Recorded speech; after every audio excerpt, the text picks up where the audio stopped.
ফোড়া খুব কমনলি হয় হচ্ছে আমাদের মুখে, আমাদের গলায়, আন্ডার আর্মসে, গ্রয়নে অথবা বাটাকে, যেই জায়গাগুলোতে হেয়ার ফলিকলস আছে, যেই জায়গাগুলো একটু বেশি আনহাইজিনিক। এবার আমাদের নাকের মধ্যে এই ফোড়ার যে ব্যাকটেরিয়া অনেক সময় থাকে, স্ট্যাফিলোককাস অরিয়াস আমাদের নেজাল ক্যাভিটির মধ্যে অনেক সময় বসবাস করে। চান্সেস অফ ইনফেকশন মুখের মধ্যে অনেক বেড়ে যায়। আচ্ছা, এবার মুখের এই জায়গাটাকে বলে ডেঞ্জার এরিয়া অফ ফেস। আচ্ছা, এখানে কোনো ইনফেকশন হলে এই জায়গাটা একটা ট্রায়াঙ্গুলার জায়গা, এই জায়গায় কোনো ইনফেকশন হলে আমাদের ইনফেকশন ব্রেনে ক্যাভার্নাস সাইনাসে চলে যায়, সেখানে ক্যাভার্নাস সাইনাস থ্রম্বোসিস হতে পারে। আচ্ছা, সেটা একটা কঠিন অসুখ। তো মুখের মধ্যে কোনো ফোড়া হলে খুব বেশি নিজেরা দায়িত্ব নিয়ে চিকিৎসার নিদান না করে আমরা একজন ডাক্তারের কাছে যাওয়া দরকার। আর যাদের রেকারেন্ট বয়েল হচ্ছে বা ইনফেকশন হচ্ছে, যাদের বারবার ফোড়া হচ্ছে, তাদের মিপুরোসিন অয়েন্টমেন্ট নাকের মধ্যে অ্যাপ্লাই করতে পারেন। তা নাকের মধ্যে সব ব্যাকটেরিয়া গুলো থাকে, আনহাইজিনিক ব্যাকটেরিয়া গুলো, বিশেষ করে মানে স্ট্যাফিলোকক্কাস, সেগুলো তাহলে মারা যাবে। ইনফেকশন ছড়াচ্ছে ব্যাকটেরিয়া মানে বয়েল হয়ে, এটা সেলুলাইটিসের মতো হয়েছে, specially in case of diabetic patient বা যাদের ইমিউনো কম্প্রোমাইজড পেশেন্ট, যারা এইচআইভি ইত্যাদি আছে, তাদের ক্ষেত্রে খুব দ্রুত ছড়িয়ে যেতে পারে। তো তাদের ক্ষেত্রে খুব দ্রুত একজন ডাক্তারবাবুর কাছে গিয়ে চিকিৎসা নিদান নেওয়া দরকার। তবে ফোঁড়ার যদি আপনি ওভারঅল ট্রিটমেন্ট আমাকে বলতে বলেন, মাইল্ড হলে, মাইল্ড বা আর্লি বয়েল হলে সেখানে গরম সেক দেওয়া, মুপুরোসিন অয়েন্টমেন্ট লাগানো, সেখানে ম্যাগনেসিয়াম সালফেটকেও মেশাতে পারেন, নাও মেশাতে পারেন। নর্মাল এমনি গরম জলের মধ্যে বাড়িতে যদি কোনো অ্যান্টিসেপটিক সলিউশন থাকে সেটা ব্যবহার করেও করতে পারেন। মডারেট বয়েল হলে অ্যান্টিবায়োটিক ট্যাবলেট আমরা খেতে দিই, সেখানে ওই গরম সেক দেওয়া বা আর ওই মলম লাগানো চলতে থাকে। কিন্তু লার্জ যেগুলো হয় সেগুলোতে অ্যান্টিবায়োটিক লাগে, প্লাস ইনসিশন ড্রেনেজ লাগে। এরকম অনেক ফোঁড়া হয়, বিশেষ করে পেরিয়ানাল অ্যাবসেসগুলো, মলদারের কাছে এরকম বড় বড় অ্যাবসেস হয় না, প্রচুর পুঁজ জমে, সেগুলো হসপিটালে ভর্তি করে ড্রেনেজ করতে হয়, কেটে বার করা, অ্যান্টিবায়োটিক চলে। এবং ডায়াবেটিক পেশেন্টদের ভীষণ এটা হয় এবং ভীষণ কমন, তাদের অনেক বেশি করে এটা হতে থাকে। তবে যারা ইমিউনো কম্প্রোমাইজড, যারা খুব বেশি ঘামেন, যাদের ডায়াবেটিস আছে, যারা মোটা হেলদি, বা যাদের অ্যানিমিয়া আছে, তাদের ক্ষেত্রে খুব বেশি হয় ফোড়া। তো এই যে ফোড়াগুলোর কথা আমরা বলছি, স্টেফিলোকক্কাস দ্বারা সংক্রমিত হয়ে যেটা হচ্ছে আর কি, তো এটার নিদান আপনি দিলেন। তো ঘটনা হচ্ছে এইরকম ফোড়ার মতন দেখতে আরো অনেক কিছুই হয় আমাদের শরীরে। হ্যাঁ, হতে পারে। তো মানে তারা কি করে এটাকে ডিফার করবেন যে এটা সাধারণ ফোড়ার কথা যেটা আমরা আজকে আলোচনা করছি এবং বাকিগুলো আলাদা? না হলে তো দেখা গেল সেখানেও ইনসিশন দিয়ে দিল লোকে, সেখানেও গরম সেক দিল এবং একটা গন্ডগোল তৈরি হয়ে গেল।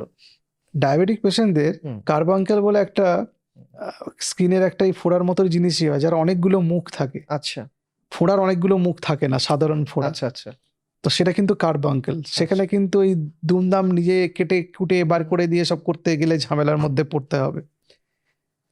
পেনলেস স্কিনে ব্লিস্টার হয়, ডায়াবেটিস ব্লিস্টার হতে পারে, বা পেমফিগাস গ্রুপ অফ ডিজিজ হয়, পেমফিগাস ভালগারিস বা বুলাস পেমফিগয়েড।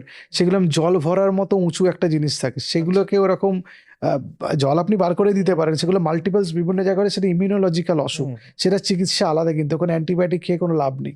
আচ্ছা। আর নর্মাল যে ফোড়ার কথা, ফারাঙ্কেলের কথা আমি বলছি, বা ফারাঙ্কুলোসিসের কথা বলছি, সেটাতে কিন্তু একটা মুখ হবে, যদি হয় ব্যথা হবে, লাল হবে, পেরিলিশনাল এরিথেমা বলে, মানে চারপাশে লাল হয়ে থাকবে এবং মাথাটা সাদা মতো, যেখানে পুঁজ জমে থাকলে যেরকম দেখতে হয় অনেকটা এরকম দেখতে হবে, ঠিক যেরকম ছবিতে আপনারা দেখতে পাচ্ছেন। তো ঘটনা হচ্ছে যাতে আমাদের এই ধরনের ফোড়া না হয় আমরা কি করতে পারি? প্রথম কথা হচ্ছে অন্যের টাওয়েল, জামা, শেভিং ব্রাশ ইত্যাদি ইউজ না করা, কারণ কার কি রোগ আছে আপনি জানেন না।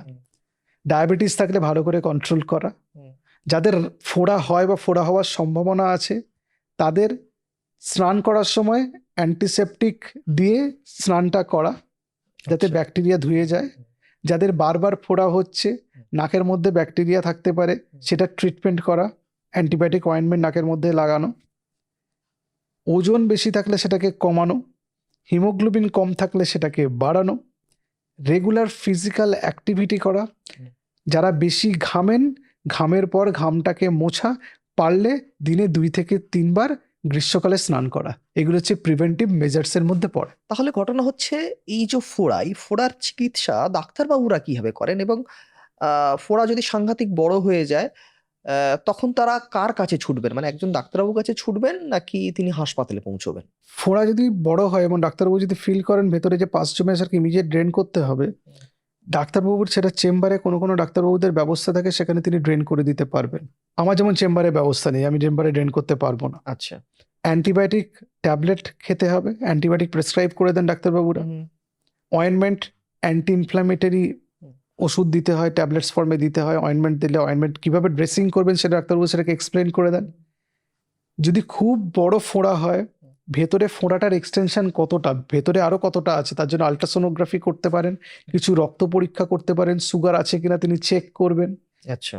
যে ফোড়াগুলো অ্যান্টিবায়োটিক, রুটিন অ্যান্টিবায়োটিক খেয়ে কমছে না, সেটা অন্য কিছু ধরনের ফোড়া কিনা সেটা দেখার জন্য পুঁজটা কালচার সেন্সিটিভিটি করা দরকার, যে কোন ব্যাকটেরিয়া আছে এবং সেই ব্যাকটেরিয়াটা কোন ওষুধে মরবে সেটা পরীক্ষা করলে জানা যায়, সেটা করা।